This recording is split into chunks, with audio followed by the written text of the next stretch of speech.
ভুলভাল ভাবছে ও। বলছিল প্লিজ নম্রতাকে বোঝাও না যাতে অদিতির সাথে দেখা না করে।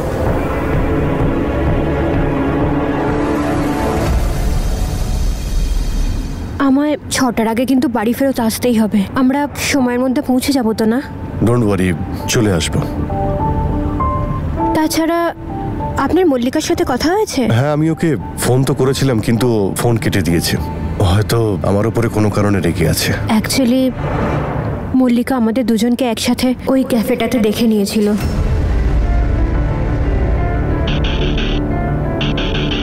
তারপর থেকে এই বিষয়ে রেগে আছে যে আমরা কেন ওকে বলিনি যে আমরা দেখা করেছি। I see, but no problem. দেখা হলে সব বুঝিয়ে বলবো ওকে। এটা ভালো যে আমি আঙ্কেলের সঙ্গে নিজেই কথা বলছি, না হলে মল্লিকার ওর ফ্যামিলিকে খুবই হিউমিলেট হতে হতো। বাট থ্যাংক গড চিন্তার কিছু নেই। আফটার অল ওর ফ্যামিলি এখন আমার নিজেরই ফ্যামিলি। আমার দেখেও খুব ভালো লাগে যে আপনি মল্লিকার ব্যাপারে এতটা ভাবেন।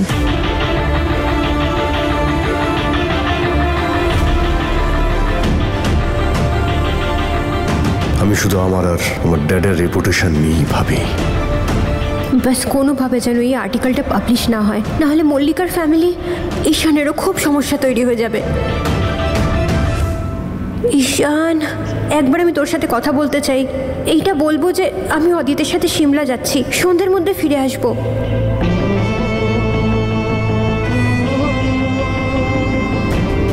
মেসেজ করে দেবো কি? না, মল্লিকা যদি পড়ে নেয় আবার ভুলভাল ভাববে। এসেই বলবো দুজনকে। একবার কাজটা হয়ে যাক শুধু। কালকে শাড়িগুলো ভালো লেগেছে তো? মম মল্লিকা বৌদির জন্য শাড়ি নিয়েছিল, তবে নিজের পছন্দের। কিন্তু আমি চাইছিলাম তুমি প্রতিটা জিনিস নিজের পছন্দের নাও। আমি চাই না তুমি কখনো কম্প্রোমাইজ করো। সত্যি নিখিল, তুমি সত্যি খুব সুইট। জানি না আগের জন্মে আমি কি এমন পুণ্য করেছি যে আমি তোমার মতো ছেলে পেয়েছি, যে আমার সব ইচ্ছে, সব শখ, সব আহ্লাদ পূরণ করতে চায়। না হলে আগে তো আমি কোনো কিছুই নিজের ইচ্ছে করতে পারতাম না। দাদু দিদা যা দিয়েছে তাই পড়েছি। ইনফ্যাক্ট নম্রতাই সব কিছু সিলেক্ট করতো। আর হবে না, আজ থেকে তুমি যা চাইবে তুমি সব পাবে নিজের পছন্দের। আজ থেকে নূর ফার্স্ট। কিন্তু এটা কি করে পসিবল? মল্লিকাও তো থাকবে ওখানে। মল্লিকা বৌদি তো বাড়ির বড় বউ হয়ে থাকবে, কিন্তু বাড়ির আদরের তো তুমিই থাকবে, কারণ মম আর বড়দা আমাকে ভালোবাসে, আর মমের কাছে আমি তো মমের প্রিন্স। তো তার মানে আমি princess? Yes, of course. Now shop like a princess. Come on.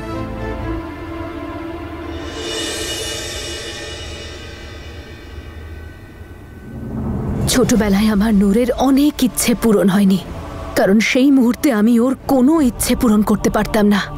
নূর সোনা, 1200 রুপিস অনেক টাকা। প্লিজ দিয়ে দাও না মা, আমি কোনোদিনও মিউজিয়াম দেখিনি, প্লিজ।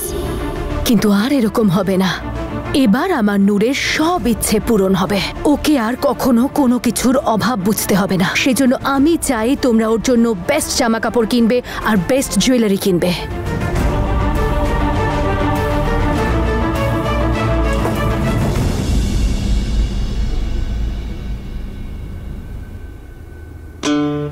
নূর, আমি তোকে কখনো ওখানে একা ফেলে আসতে চাইনি, কিন্তু আমি কি করতাম বল? পরিস্থিতি এমন হয়ে গেছিল যে তোকে ছেড়ে আমায় চলে আসতে হলো, আর এখানে এসে নতুন করে জীবনটা সাজিয়ে নিতে হলো। যার সাথে আমার বিয়ে হয়েছে না নূর,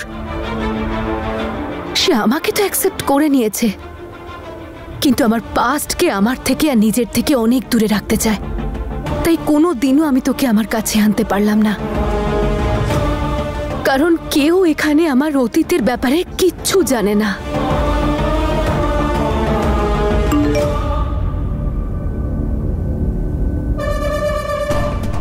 কিন্তু আমি খুব ভালো করে জানি যে আমার অতীতে আমি কত কষ্ট পেয়েছি আর কত কেঁদেছি। তনু আমার জীবনটা নিয়ে কিভাবে চিনিমিনি খেলেছে, আমার থেকে আমার খুশি, আমার সম্পর্ক সব কেড়ে নিয়েছে। আর এখন এক্স্যাক্টলি সেই একই জিনিস ওর মেয়ে করছে নূর তোর সাথে, যেটা আমি কিছুতেই হতে দেব না। আর আমি এটা কোনোদিনও কাউকে জানতে দেব না যে তনু আর বীরের মৃত্যুতে আমার আর নিখিলের বাবার হাত আছে।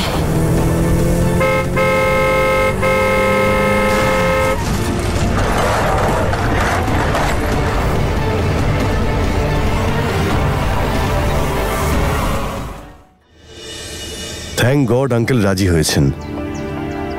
তাহলে নম্রতা আমাদের কাজ হয়ে গেল। কাজ করে কিছু খেয়ে নিয়ে আমার খুব খিদে পেয়েছে, তারপরে যাব।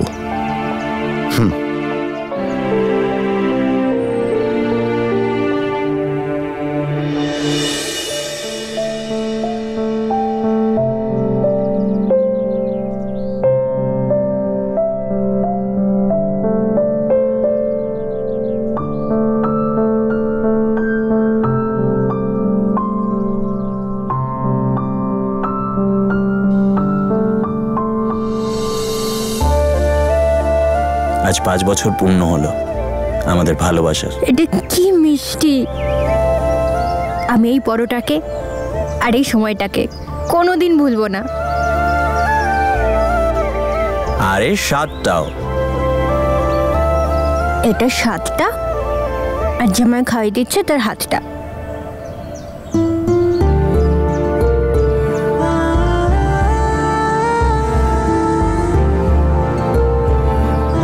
কালকের দিনটা মনে আছে তো? আমি তোকে ভুলতে পারি, কিন্তু কালকের দিনটা নয়।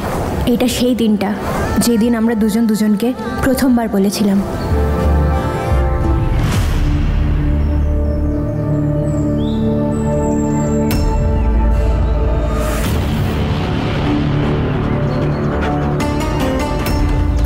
তুমি যাও, আমি ওয়াশরুম থেকে আসছি। তাড়াতাড়ি এসো।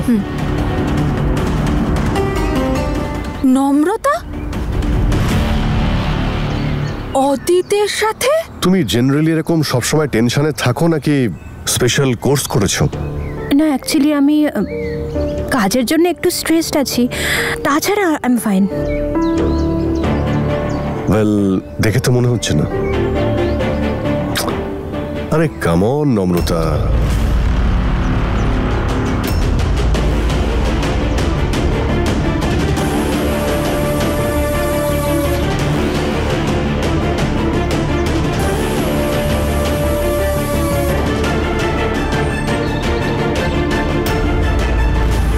সরি। দেখো, তোমার তো আর্টিকেল পোস্টপোনও হয়ে গেছে, and I have to say যে তুমি খুব স্মার্টলি আর জেনুইনলি কনভিন্স করেছো আমার আঙ্কেলকে। শুধু বললেই কি আর কাজ হয় নাকি? আপনি ছিলেন বলেই সম্ভব হলো। You hold that power. Well yes, কিন্তু হ্যাঁ, সত্যের সঙ্গ দেওয়া উচিত।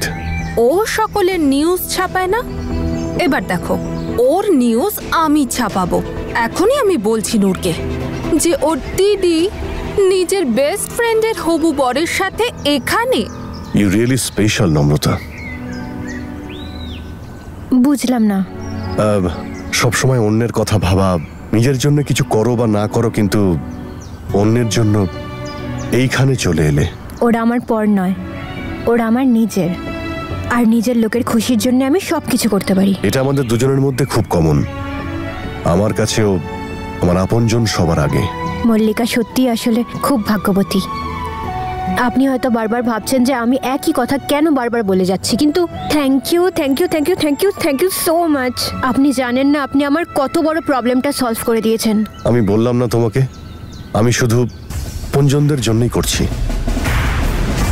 আমার নিজের জন্যে, আমার ড্যাডির জন্যে, আমার ফ্যামিলির জন্যে। আমার ড্যাড পর্যন্ত কোনোদিনও তোমায় পৌঁছতে দেব না। হ্যাঁ মামি। নূর, ছবি পাঠিয়েছি তোমাকে, দেখো। কার? তুমি তাড়াতাড়ি চেক করো, আমি হোল্ডে আছি।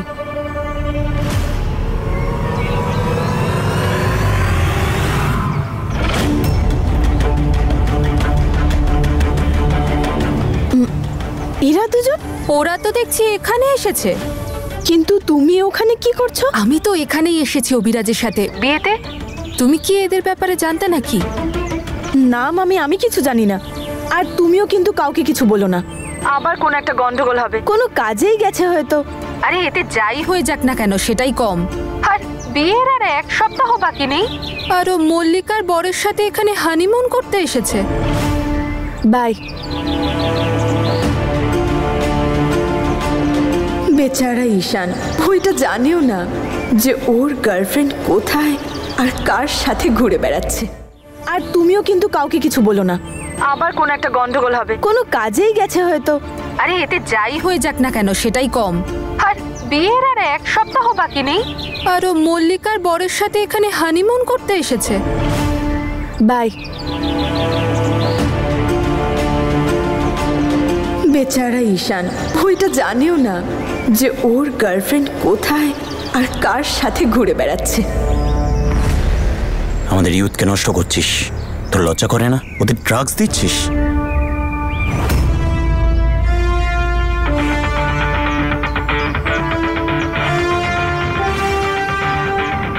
বাহ স্যার, মানতে হবে আপনাকে। যদি আপনার মতো পুলিশ অফিসার এখানে থাকে তাহলে শহরে ড্রাগসের অস্তিত্ব থাকবে না। এটা আমার একার কাজ নয়, তোমরা পাশে না থাকলে কিচ্ছু হবে না। কিন্তু মনে রেখো, ভয় পেও না।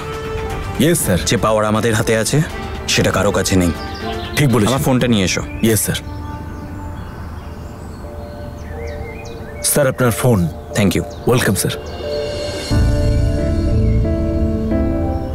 এতগুলো মিস কল, দেখি তো কল করে।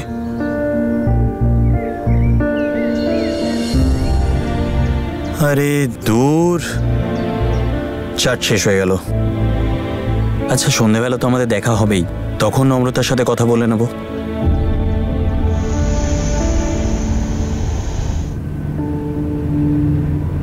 একটু তাড়াতাড়ি ড্রাইভ করুন না প্লিজ, আমার অনেক দেরি হয়ে যাচ্ছে। এটা পাহাড়ি রাস্তা ম্যাডাম, তাড়াহুড়ো করতে গিয়ে একেবারে না দেরি হয়ে যায়। আর মনে রাখিস, আকাশ পাতাল এক হয়ে যাক, অফিসে যতই কাজ থাকুক, কাল তুই দেখা করবি। কালকে সন্ধে আমাদের দুজনের খুব সুন্দর কাটবে। মনে হচ্ছে আমার শালা তোমার অপেক্ষায় রয়েছে।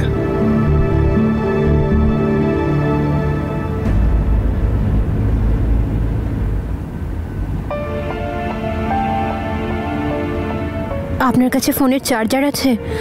My phone is almost dead. I am sorry, কিন্তু চার্জার তো নেই। তুমি আমার ফোন দিয়ে কাজ চালিয়ে নাও। মাথা খারাপ হয়ে গেছে ওর। বলছিল নম্রতাকে বলো না যেন অদিতের সাথে দেখা না করে। কি ভাবছো নাও? না থ্যাংক ইউ।